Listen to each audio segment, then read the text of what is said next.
విజయనగరం జిల్లాలో రాష్ట్ర మంత్రులు గొట్టిపాటి రవికుమార్, అనిత, కొండపల్లి శ్రీనివాస్, గుమ్మిడి సంధ్యారాణి పర్యటన, గోవా గవర్నర్గా నియమితులైన కేంద్ర మాజీ మంత్రి Pusapati Ashok Gajapathiraju, mega parents teachers meet తదితర అంశాలతో కూడిన జిల్లా సమాచార లేఖ ఇప్పుడు విందాం. వ్యాఖ్యానం విజయనగరం జిల్లా ఆకాశవాణి ప్రతినిధి రామకృష్ణ. ప్రజలకు నాణ్యమైన విద్యుత్తును అందించేందుకు కృషి చేస్తున్నామని రాష్ట్ర ఇంధన శాఖ మంత్రి గొట్టిపాటి రవికుమార్ అన్నారు. దీనికోసం పెద్ద ఎత్తున మౌలిక సదుపాయాలను కల్పిస్తున్నామని చెప్పారు.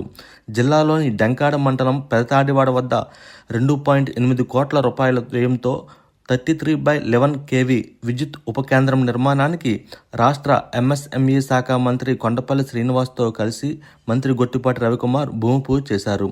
ఈ సందర్భంగా మాట్లాడుతూ విద్యుత్ ఛార్జీలను పెంచకుండానే పెద్ద ఎత్తున మౌలిక వసతులను కల్పించేందుకు కృషి చేస్తున్నట్లు చెప్పారు.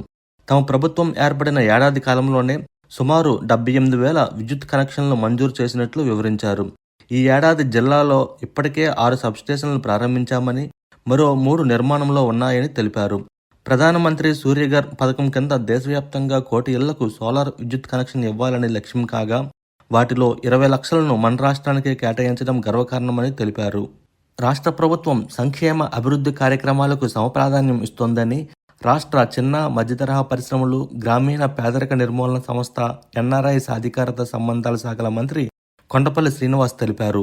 మెంటాడ మండలం ఆంధ్ర గ్రామంలో రాష్ట్ర స్త్రీ సంక్షేమం, గిరిజన సంక్షేమ శాఖ మంత్రి గుమ్మిడి సంధ్యారాణితో కలిసి ఆంధ్ర రిజర్వాయర్ నుంచి నీటిని విడుదల చేశారు.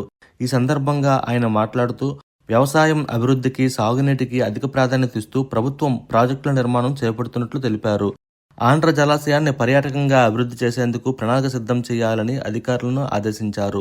మంత్రి సంధ్యారాణి మాట్లాడుతూ ఉత్తరాంధ్ర రైతుల భద్రత కోసం ప్రభుత్వం కట్టుబడి ఉందని తెలిపారు. ప్రతి ఎకరానికి నీరు చేరేలా అధికార యంత్రాంగం సమర్థంగా పనిచేయాలన్నారు.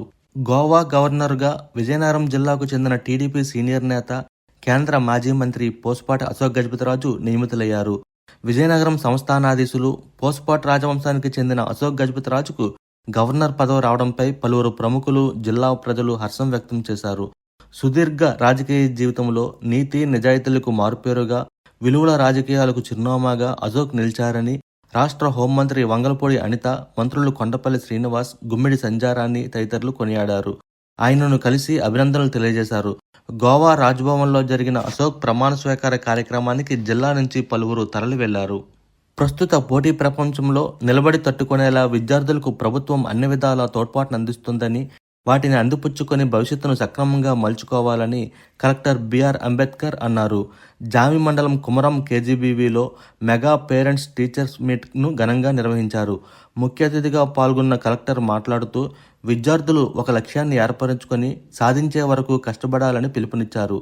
తల్లిదండ్రుల కలలను సాకారం చేయాలని ఆకాంక్షించారు. పిల్లల బాగోగులు, విద్యా ప్రమాణాలు, ఆరోగ్య విషయాలు తల్లిదండ్రులకు తెలియాలనే ఉద్దేశంతో ప్రభుత్వం మెగా పేరెంట్స్ టీచర్స్ మీట్ను ఏర్పాటు చేసిందని తెలిపారు. స్వర్ణాంధ్ర 2047లో భాగంగా ఆంధ్రప్రదేశ్ను పేదరికం లేని రాష్ట్రంగా మార్చేందుకు ప్రభుత్వం విజన్ ప్రణాళిక రూపొందించిందని, ఇందులో ప్రతి ఒక్కరూ భాగస్వామ్యులు కావాలని జిల్లా ఇన్ఛార్జ్ రాష్ట్ర హోంమంత్రి వంగలపూడి అనిత తెలిపారు. కలెక్టరేట్ సమావేశ మందిరంలో స్వర్ణాంధ్ర విజన్ 2047 ప్రణాళిక P4 కార్యక్రమాలపై మంత్రులు వంగలపూడి అనిత, కొండపల్లి శ్రీనివాస్ సమీక్షించారు. ఈ సందర్భంగా ఆమె మాట్లాడుతూ జిల్లా అభివృద్ధి కోసం వచ్చే 5 ఏళ్లకు ఒక ప్రణాళిక, 2047 నాటికి మరో ప్రణాళిక రూపొందించినట్లు తెలిపారు. రానున్న 5 ఏళ్లలో వ్యవసాయంలో రెట్టింపు అభివృద్ధిని సాధించాలని లక్ష్యంగా ప్రణాళిక రూపొందించామన్నారు. జిల్లాకు వ్యవసాయ ఆధారిత పరిశ్రమలు వచ్చేలా క్షేత్రస్థాయిలో ప్రణాళిక ఉండాలని, వాటిని కార్యాచరణలోకి తేవడం ముఖ్యమని మంత్రి తెలిపారు. జిల్లాలో పరిశ్రమల స్థాపన కోసం అందిన దరఖాస్తులను సింగిల్ డెస్క్ పాలసీ కింద 21 రోజుల్లో పరిష్కరించాలని సంయుక్త కలెక్టర్ సేతుమాధవన్ తెలిపారు. జిల్లా పరిశ్రమల కమిటీ సమావేశంలో ఆయన మాట్లాడుతూ ఈ ఏడాది మే నుంచి జూలై వరకు 1652 దరఖాస్తులు అందగా, అందులో 1634 దరఖాస్తులకు అనుమతిని ఇచ్చినట్లు చెప్పారు. ఇప్పటి వరకు విజయనగరం జిల్లా సమాచార లేఖను విన్నారు. మరిన్ని కొత్త వార్తా విశేషాలతో వచ్చే నెల సమాచార లేఖలో కలుసుకుందాం. రామకృష్ణ, విజయనగరం జిల్లా ఆకాశవాణి ప్రతినిధి.